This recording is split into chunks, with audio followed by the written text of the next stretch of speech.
네, 여러분 메리 크리스마스 반갑습니다. 우리가 성탄절 예배를 함께 대면으로 드리지 못해서 많이 아쉽지만 오늘 이렇게나마 여러분에게 메리 크리스마스로 예수님 오심을 축하하며 여러분과 함께 공유하려고 합니다.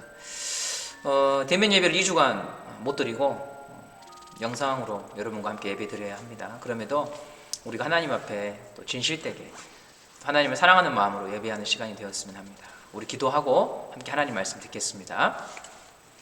하나님 감사합니다. 아기 예수 오심을 축하하는 12월에 우리가 마음껏 하나님을 찬양하고 예배하지 못한 것을 주님이 더 슬퍼하시고 또 주님이 우리의 마음을 아실 줄 믿습니다. 그러나 우리가 있는 각자의 자리에서 하나님을 기뻐하고 예배하는 우리 교사들, 친구들 되게 해주십시오. 또 특별히 코로나와 또 경기적으로 어렵고 몸이 아프고 가정의 문제들로 인해 슬퍼하는 친구들이 있다면, 그런 가정들이 있다면 주님 불쌍히 여기시고 위로해 주시고 그들에게 손 내미셔서 함께 주님을 바라볼 수 있는 그런 12월이 되기를 간절히 소망합니다. 오늘 우리에게 말씀해 주시고 또 하나님이 어떤 분인지 가르쳐 주십시오. 주의 성령을 통해서 말씀해 주십시오. 예수님의 이름으로 기도드립니다. 아멘. 오늘 우리는 세례 요한에 대해서 함께 살펴보려고 합니다. 우리가 몇 주째 세례 요한에 대해서 살펴보고 있는데요. 세례 요한은 예수 그리스도의 오심을 준비했던 사람이었습니다. 제가 몇 해 전에 5.18 공원 묘지를 방문한 적이 있었는데 그때 낯선 광경을 한 가지 봤습니다. 멋있는 제복을 입은 군인들이 무엇인가 열심히 수색하는 장면을 봤어요. 그분들이 누군가 하고 좀 살펴보니까 며칠 후에 대통령이 이곳을 방문하게 되었는데 그것을 준비하던 사람들이었습니다. 폭발물은 없는지, 위험한 물건은 없는지, 대통령을 테러할 만한 그런 장소는 없는지 이렇게 점검하던 군인들이었죠. 국가의 중요 인물들이 행차할 때면 먼저 그것을 준비하는 사람들이 항상 있습니다. 옛날에는 왕이 행차를 하면 왕의 행차를 알리는 사람들이 제일 앞에 갔었고요. 그 뒤를 이어서 삽과 곡괭이를 든 일꾼들이 또 왕보다 앞서갑니다. 왜냐하면 왕의 행차에 불편함이 없도록 땅이 파인 것은 메꿔주고 땅이 높은 곳은 깎아서 평탄화 작업을 했던 것이었습니다. 우리 예수님께서 이 땅에 오실 때에도 하나님은요 한 사람을 준비시켰습니다. 그게 바로 세례 요한입니다. 세례 요한. 이 세례 요한은 하나님은 은혜로우시다 라고 하는 뜻을 가졌습니다. 우리는 한 가지 여기서 질문하게 됩니다. 왜 하나님은 세례 요한을 택하셨을까? 지난주에 함께 살펴본 말씀이 그거였죠. 하나님이 세례 요한을 택하신 이유는 그는 하나님 앞에서 큰 자로 준비되었기 때문입니다. 하나님 앞에서 큰 자, 사람 앞에서 큰 자가 아니라 하나님 앞에서 큰 자로 준비되었던 인물이었습니다. 하나님 앞에서 그럼 큰 자가 누군가? 하나님의 말씀을 무겁게 듣는 자다. 하나님의 말씀을 무겁게 듣는 자다. 제가 수요일 날 설교를 마치고 집에 들어가서 아이들과 토닥거리는데 중고등부 친구에게 전화가 왔습니다. 목사님, 질문할 게 있어요 라고 전화가 왔어요. 그래? 무슨 질문인데? 목사님, 아담과 하와가 범죄해서 여자는 애를 낳을 때 아프잖아요. 해산의 고통이 있잖아요. 남자는 무슨 벌 받았어요? 이렇게 물어보더라고요. 억울한 거죠. 여자만 힘든 것 같으니까 억울한 거예요. 남자는 죽도록 노동하고 일해야지만, 수고롭게 일해야지만 먹고 살 수 있도록 하나님이 만드셨다 이렇게 가르쳐 주었습니다. 또 한 가지 질문은 예수님은 부활하셨다면서요. 부활하시고 어디 갔어요? 이렇게 물어보는 거예요. 예수님은 부활하신 후에 40일간 제자들과 함께 머무시다가 하나님 옆으로 가셨단다 이렇게 말씀해 주었습니다. 그리고 요한계시록은 예수님이 다시 오실 것을 말씀하신 책이란다 라고 말해 주었죠. 이 친구들이 이런 질문을 하게 된 이유가 뭘까요? 하나님의 말씀에 대해서 진지하게 생각하면 질문이 생깁니다. 제가 그 전화를 받고 어제 저녁에 우리 아들로부터 질문을 받았습니다. 책을 읽다가 아들이 아빠, 안도의 숨을 쉬다 이 말이 무슨 말이에요? 이렇게 물어보는 거예요. 안도의 숨을 쉬다. 아이고 다행이다. 아이고 살았네. 이런 의미가 안도의 숨이다라고 알려주었습니다. 아들이 책을 읽으면서 질문한 이유는 뭐냐면 그 책을 진지하게 보기 때문에 그래요. 무겁게 하나님 말씀을 듣는다. 이것은 진지한 자세로 듣는다. 이 말을 의미합니다. 그렇다면 하나님은 왜 세례 요한에게 다른 여러 가지 선택들, 사항들, 실력들을 말씀하기보다 왜 하나님 말씀을 무겁게 듣는 것, 진지하게 듣는 것에 대해서 굉장히 많은 관심을 가졌던 것일까요? 세례 요한이 한 일이 무엇인가를 보면 알 수 있어요. 세례 요한이 한 일은 하나님의 말씀을 대신 전하는 거예요. 하나님의 마음을 전하는 거예요. 그러려면 무엇보다 가장 중요한 게 뭐겠어요? 하나님 말씀을 본인이 잘 들어야죠. 조선시대 때 왕이 어명을 내립니다. 그 어명을 받아서 전달하는 파발꾼들이 있습니다. 그 어명을 받아서 전달하는 하급 관리들이 있습니다. 그들이 해야 되는 가장 중요한 역할이 뭐겠습니까? 잘생겨야 되겠습니까? 실력이 좋아야 되겠습니까? 그게 아니에요. 가장 중요한 건 뭐냐면 왕이 말한 것을 잘 듣고 말한 대로 전달해야죠. 왕이 말하는 것을 듣고 그것을 마음에 새겨서 잘 전달하는 것이 가장 큰 의무인 거예요. 세례 요한이 살던 시대에는 하나님의 마음을 아는 자가 없었어요.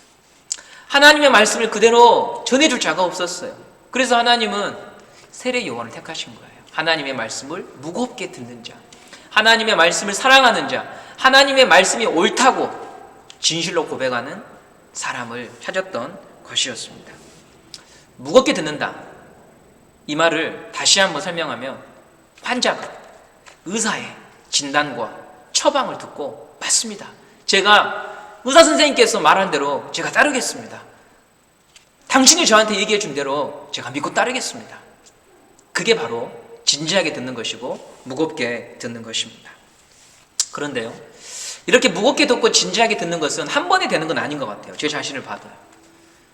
무겁게 듣고 진지하게 듣는 것은 쉽지 않아요. 그래서 하나님은 어떻게 하시냐면 세례 요한을 광야로 보내셨듯이 우리를 광야로 보내십니다. 내 마음대로 되지 않는 곳으로, 내 뜻대로 되지 않는 곳으로, 내가 생각하고 내가 계획했던 일들이 꽉 막히고 마치 절벽에 서 있는 그런 광야로 우리를 하나님께서요 불러가시는 거예요. 거기서는 사람의 소리보다 하나님의 소리가 크게 들리거든요. 하나님을 찾게 되거든요. 하나님의 말씀이 사람의 말보다 능력 있고 진실하다고 하는 것을 배우게 되기 때문에 하나님은 우리에게 광야로 인도하시는 거예요. 코로나는 우리에게 광야입니다. 왜냐하면 사람과 함께 있을 수 없어요. 같이 교제할 수 없어요. 대면 예배 드릴 수 없어요. 대면 예배 드리면 선생님이 챙겨주지요. 부모님이 챙겨주지요. 그러나 지금 이 비대면 예배는요, 예배를 드리는지 안 드리는지 잘 몰라요. 부모님도 별로 관심이 없어요. 목사님도 확인할 수 없어요. 선생님도 확인하려면 참 애를 먹어요. 광야입니다. 그런데 그 광야가 오히려 우리로 하여금 진실되게 예배하도록 만드는 것이에요. 하나님의 소리를 들을 수 있도록 만들어주는 장소가 될 수 있다고 하는 것이죠. 이 광야에서, 이 코로나 시대 속에서 여러분 한번 생각해 보세요.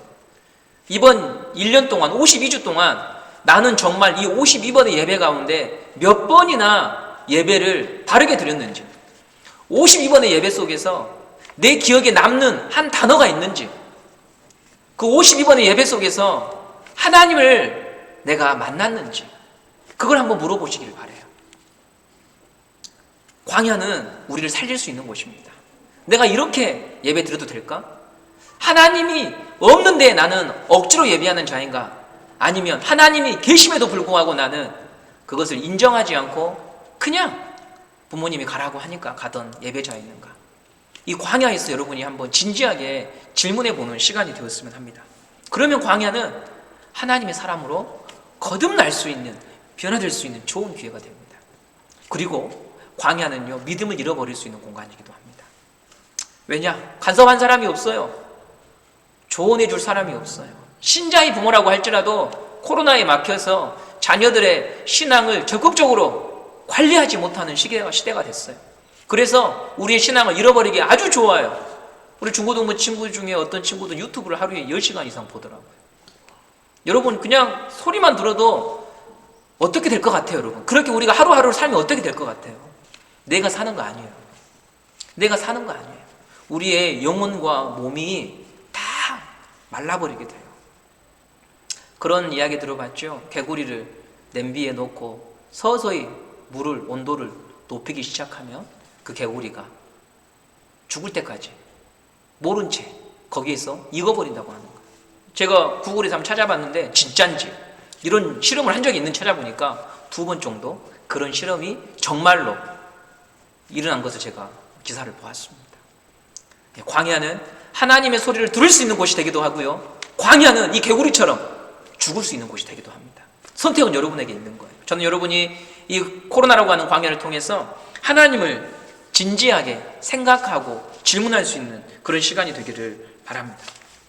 마지막으로 왜 우리가 하나님 말씀을 진지하게 들어야 되는가, 그것에 대해서 한 가지만 더 말씀하고 마치겠습니다. 제가 예전에는 설교를 20분 이상 했는데 이제는 생각을 바꿨습니다. 15분 안에 끝내려고 합니다. 왜 하나님의 말씀을 우리가 진지하게 들어야 되는가? 이 세상에 죄가 어떻게 들어왔는지 한번 생각해 보세요. 아담과 하와가 하나님 말씀을 어겼습니다. 아담과 하와가 불순종함으로 말미암아서 죄가 이 세상을 지배하게 되었어요. 이걸 성경은 뭐라고 말하냐면 죄가 관영했다 이렇게 표현해요. 죄가 관영했다. 관영하다라고 하는 말은 무슨 말이냐면 올해 홍수가 많았죠. 강우량이 엄청 높았습니다. 그래서 중국의 샨샤이댐, 이 댐이 무너질 위기에 있다라고 하는 언론의 기사 보도가 굉장히 많이 쏟아졌어요. 샨샤이댐이 무너지면 여러분 엄청난 재앙이 옵니다. 단지 댐이 무너져서 침수 피해가 있는 게 아니라 그 샨샤이댐으로 말미암아 그 주변에 있는 9기의 원자력 발전소가 전부 다 후쿠시마 사태 결과를 맞이하게 되는 거예요. 그러면 우리나라까지 전부 다 치명타입니다. 관영하다라고 하는 말은 무슨 말이냐면 물의 수위가 넘쳐서 댐이 무너지는 것을 말해요. 그래서 일시에 물이 쏟아져서 모든 것을 다 덮어버리는 것을 관영하다라고 말합니다. 아담과 하와가 범죄함으로 말미암아 죄가 세상에 관영하게 되었어요. 그런데 여러분, 하나님 말씀을 어겨서 죄가 세상에 관영했다라고 하는 이 말은 한 가지 우리에게 희망의 단서가 될 수 있어요. 뭐냐면 하나님 말씀을 어겨서 세상이 이렇게 엉망이 되었다고 하면 바꿔서 생각하면 하나님의 말씀에 순종하면 세상은요 달라질 수 있다고 하는 거죠. 하나님의 말씀을 듣고 무겁게 대하고 진지하게 생각하는 자를 통해서 하나님이 이 세상을 회복시킬 수 있다고 한단 말입니다.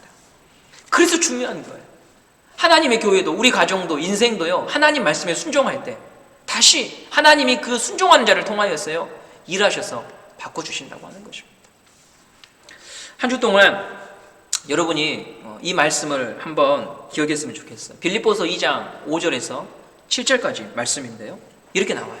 그는 하나님의 모습을 지니셨지만 하나님과 동등됨을 취할 것으로 여기지 아니하시고 오히려 자기를 비워 종의 형체를 가지사 사람과 같이 되셨다라고 나와요. 예수님에 대한 노래예요. 예수님은 하나님과 동등하신 분인데 자기를 비워서 종의 형체를 가지시고 사람이 되셔서 우리 곁에 내려오셔서 우리를 구원해 주셨다고 하는 말씀입니다. 저는 여러분이 이번 한 주간 동안 이 말씀을 한번 깊이 생각해 봤으면 좋겠어요. 예수님은 자기를 우리에게 주셨습니다. 이 말씀을 우리가 진지하게 받아들인다고 한다면 크리스마스 때 어떤 선물을 받을 것인가를 기대하기보다는 내가 도와줘야 될 사람, 내 것을 나눠줘야 될 사람을 한 번쯤 생각할 수 있을 거예요. 많은 사람들은 크리스마스를 맞아서 블랙 프라이데이, 성탄절 행사, 할인 행사로 자기에게 선물을 주려고 하고 뭔가를 소유하려고 하는데 성탄절은 그런 날이 아니에요. 예수님이 자기 자신을 전부 우리에게 주셔서 우리를 구원하신 날이에요. 그렇다면 나도 그 말씀을 믿는다면 무엇인가를 나눠주는 사람이 될 수밖에 없지 않을까요? 경비원 아저씨에게, 연로하신 어떤 노인분들에게, 박스를 줍고 다니시는 분들에게, 친척 가운데 어렵게 살아가시는 분들에게, 그들에게 그 주님의 마음을 증거하고 전달할 수 있는 좋은 기회가 될 수 있다고 하는 것입니다. 아무것도 나눠줄 것이 없다면 길가에 떨어진 쓰레기라도 하나 줍는다면 그것이 우리 세상을 바꿀 수 있습니다. 길가에 떨어진 쓰레기 하나라도, 아파트 복도에 떨어진 쓰레기 하나라도 줍는다면 그것을 통해서 세상이요 달라질 수 있습니다. 제가 설교 준비하면서 한 가지 영상을 봤어요. 베트남인가요? 사막에 35년 동안 나무를 심은 사람이 있습니다. 35년 동안 나무를 심으니까 사막이 초원이 되고요. 그 초원에 동물이 삽니다. 우리가 작은 순종, 생명의 순종을 하면 달라질 수 있는 거예요. 여러분이 오늘 이 말씀을 듣고요. 작은 것 하나, 하나님이 말씀하신 작은 것 하나 나누어 주어라, 도와주어라, 이거 순종하면은요 하나님이 여러분들을 귀하게 쓰십니다. 반드시 내가 생각하지 못한 일들이 일어납니다. 여러분이 그런 사람 되기를 간절히 바랍니다. 더 소유하고 경쟁에서 이기고 이런 것만 우리에게 들려준 시대 속에서 하나님을 바르게 예배하는, 하나님 말씀을 듣고 나누어주고 비우는 삶을 사는 저와 여러분이 되기를 간절히 소망합니다. 한 주간 여러분 잘 지내시고요. 비록 우리가 수료식, 반편성, 장학금 지급 전부 다 미뤄졌지만 하나님의 뜻이 있는 줄 믿습니다. 먼저 우리는 예배하는 일에 집중합시다. 하나님을 예배합시다. 고3들 위로일을 못 가가지고 우리 윤겸 많이 실망했을 텐데 더 좋은 날이 있을 줄 믿습니다. 기대합시다. 하나님 말씀을 진지하고 무겁게 대하는 우리 중고등부 친구들, 교사 선생님들 다 되기를 간절히 바랍니다. 오늘 이 영상을 위해 수고해 주신 우리 대학부의 혜린 자매, 또 여기 함께 예배하는 우리 민주 자매, 원유 자매 감사합니다. 시집 잘 갈 겁니다. 하나님이 여러분들을 사랑합니다. 아기 예수의 사랑이 여러분에게 있기를 간절히 소망합니다. 기도하겠습니다. 하나님 감사합니다. 오늘 이렇게 다시 영상 예배로 우리가 하나님 앞에 나아갑니다. 우리 예배 속에 주님께서 말씀해 주셨는데 우리가 하나님의 말씀을 무겁고 진지하게 대하는 자가 되기를 원합니다. 하나님, 예배 영상을 찍는 이 모습이 서툴고 또 하나는 여러 가지로 부족하지만 성령님께서 성령을 통하여 말씀해 주십시오. 우리 아이들이 살아가야 될 이유와 목적을 주님의 말씀을 통해서 가르쳐 주십시오. 그저 나를 위해 살아가는 인생 되지 아니하도록 하나님 도와주십시오. 우리 은성교회 중고등부를 살려주시고 우리 새로 뽑힌 임원들, 하나님 코로나로 인해서 많은 친구들이 머뭇거리고 있는데 주님 도와주셔서 함께 어깨동무하며 갈 수 있도록 인도하여 주시옵소서. 새로 청지기로 지원한 우리 교사들을 기억하여 주시고 새로운 부장집사님의 마음에 소망을 주셔서 2020년 또 발판을 삼아 2021년 더 멋있게 하나님의 나라를 그려갈 수 있도록 인도하여 주시옵소서. 예수님의 이름으로 기도드립니다. 아멘. 여러분 감사합니다. 이후로 우리 제갈론의 마지막 광고가 있겠습니다. 감사합니다. Happy Christmas! Ho, ho, ho! 안녕하세요. 연성교회 훈남 제갈원입니다. 27일 중고등부 소식 알려드리겠습니다. 사회적 거리두기 격상으로 2주간 영상 예배로 진행이 됩니다. 아쉽지만 영상을 통해서 하나님께 예배하고 1월 10일에 중고등부실에 모여 함께 예배하기 원합니다. 다음 주 영상 예배도 9시 30분에 진행이 됩니다. 감별 나눔은 카톡 라이브 채팅을 통해서 진행해주세요. 2020년 수료식과 반편성은 1월 10일에 진행합니다. 고3 선배들이 또다시 단합대회를 연기했습니다. 개구리가 웅크리는 것은 더 높이 도약하기 위함입니다. 선배님들 힘내십시오. 자, 이제 퀴즈 문제를 내겠습니다. 저의 고운 목소리를 잘 들어주세요. 첫 번째, 23일 수요일에 성경에 대해 질문한 친구는 누구라고 생각합니까? 두 번째, 말씀을 무겁게 듣는다는 말의 뜻은 무엇일까요? 세 번째, 지혜가 관영하다는 말의 의미는 무엇입니까? 네 번째, 말씀을 무겁게 듣는 자는 누구 앞에서 큰 자입니까? 이상 27일 중고등부 광고를 마치겠습니다. 감사합니다.